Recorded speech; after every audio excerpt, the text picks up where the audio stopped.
200 किसान यूनियन, कई हजार किसान, 5000 ट्रैक्टर्स को लेकर दिल्ली की ओर चल पड़े हैं।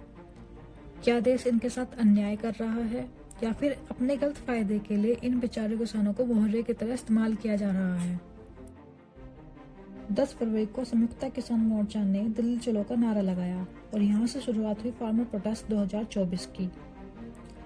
एसकेएम ऑर्गेनाइजेशन इंडिया के 200 ऑर्गेनाइजेशन का एक यूनियन है जो पिछले फार्मर प्रोटेस्ट के दौरान बना था। अब इस बार फार्मर प्रोटेस्ट 2.0 को लीड कर रहे हैं राकेश टिकैत, जोगिंदर सिंह उग्रहन। लेकिन इस बार इसी प्रोटेस्ट को एक और लीडर योगेंद्र यादव भी बैक चैनल से सपोर्ट कर रहे हैं। ये तीनों अपने अपने ऑर्गेनाइजेशन के टॉप लीडर हैं। अब बात करते हैं इन तीनों की। राकेश टिकैत भारतीय किसान यूनियन के टॉप लीडर हैं। जोगिंदर सिंह उग्रहन बीकेयू एकता उग्रहन के लीडर हैं। योगेंद्र यादव संयुक्त किसान मोर्चा के फॉर्मर लीडर रह चुके हैं। इन प्रोटेस्ट के जरिए फार्मर्स अपनी 2 डिमांड्स को कंप्लीट कराना चाहते हैं। इनकी दोनों डिमांड में से डिमांड है फार्मर प्रोटेस्ट 2024 को अनकम्प्लीटेड डिमांड को पूरा किया जाए। इनकी दूसरी डिमांड है इनकी जो 5 नई मांगे हैं उनको फुलफिल किया जाए। बट हमारा ये भी जानना जरूरी है कि इनकी डिमांड रीजनेबल और फीजेबल सही है या नहीं। 2020 की मेजर डिमांड में से पहली डिमांड थी 3 फार्म लॉज को रिमूव किया जाए। बेसिकली वो वे लॉज थे जिनकी मदद से गवर्नमेंट ने मिडिल मैन हटाकर फार्मर्स को डायरेक्ट मार्केट का एक्सेस दिया था। इनकी दूसरी डिमांड है मिनिमम सपोर्ट प्राइस बढ़ाओ। सरकार फार्मर्स को लॉस में जाने से बचाने के लिए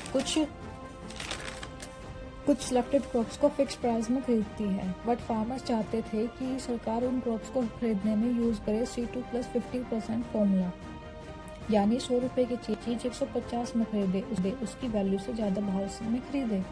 अब ये डिमांड अभी भी पेंडिंग में है। इनकी थर्ड डिमांड है पूरे देश में फ्यूल पर लगने वाले टैक्स को हटाओ, जिसका मतलब है देश में जो डीजल और पेट्रोल में टैक्स लगता है उसे मत लो। अब ये कितना पॉसिबल है? इससे जीडीपी में 2% यानी 8 लाख करोड़ का कंट्रीब्यूशन होता है। मतलब ये टैक्स हटाया तो ये अमाउंट मिलना बंद हो जाएगा एंड इसलिए ये डिमांड अभी भी पेंडिंग रखी गई है। इन डिमांड्स के अलावा 2020 की एक काफी स्ट्रेंज डिमांड है। डिमांड नंबर 1, एमएसपी को लो बना दो जिससे कोई भी गवर्नमेंट रहे बट सालों साल फार्मर्स को ये पेमेंट मिलती रहनी चाहिए, चाहे उस साल गवर्नमेंट का प्रॉफिट हुआ हो या नहीं।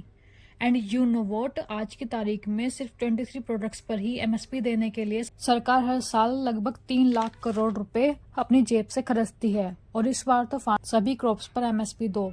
सरकार 23 नॉन पेरिसेबल गुड्स जैसे कि गेहूं, इन्हें कंपनसेशन के लिए किसानों से खरीदती है। लेकिन अगर सभी क्रॉप्स पर ये लागू कर दिया जाए तो सरकार पेरिसेबल क्रॉप्स का क्या करेगी? वो तो खराब हो जाएंगे।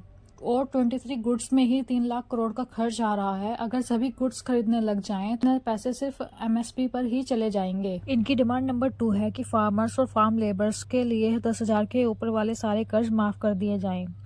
हजारों फार्मर्स और उनके हजारों करोड़ के loans, amount in total 18.4 lakh crore का अमाउंट है। क्या ये पॉसिबल है? इनकी डिमांड नंबर 3 है 58 ईयर्स और उसके ऊपर एज वाले फार्मर्स के लिए फार्म लेबरर्स को हर महीने 10,000 की पेंशन दी जाए। अगर ऐसे पेंशन दी जाए इस आबादी में तो ये आंकड़े 1 लाख करोड़ से आसानी से पहुंच जाएंगे पेंशन के सिर्फ खर्चे में ही। इनकी डिमांड नंबर 4 है लखीमपुर खेड़ी हत्याकांड, जिसमें कार ने प्रोटेस्ट करते हुए किसानों को कुचल दिया था, उसके कल्प्रिट्स को पनिश किया जाए। और दिल्ली मार्च के दौरान 8,000 किसान पर फाइल्ड पुलिस केस को खारिज कर दिया जाए। इनकी डिमांड नंबर 5 है 2020 और 21 फार्मर प्रोटेस्ट के दौरान मारे गए 600 फार्मर एक्टिविस्ट की फैमिली को कंपनसेशन दिया जाए। अब इन 5 डिमांड के साथ नोएडा के फार्मर्स प्रोटेस्टर की भी अपनी ही डिमांड है। जैसे सरकार ने जो कुछ नोएडा के किसानों से हाईवे बनाने के लिए जमीन ली थी और इनफैक्ट उस जमीन के लिए सरकार ने किसानों को पैसे भी ऑलरेडी दे दिए थे, अब वो किसान चाहते हैं कि 10% एक्स्ट्रा उनको मिलना चाहिए। तो नोएडा की जमीनों के भाव अब बढ़ चुके हैं और उनकी ये भी डिमांड है कि उन्हें गवर्नमेंट जॉब्स भी मिलनी चाहिए। सरकार 2020 में इनकी सारी वैलिड डिमांड्स यानी 3 फार्म लॉज को तुरंत हटा दिया। मिनिमम 30 लाख करोड़ का नुकसान, फ्यूल टैक्स को हटाकर हर एक क्रॉप्स को एमएसपी देना, हर बूढ़े किसान को 10,000 रुपए पेंशन देना, एक्वायर्ड लैंड के बदले 10% प्लॉट एंड जॉब्स देना। क्या ये डिमांड आपको जायज नजर आ रही है? इनकी डिमांड नंबर 8 है जो कि 2020 की ही इनकी डिमांड है। ये लोग हैं CAA प्रोटेस्टर।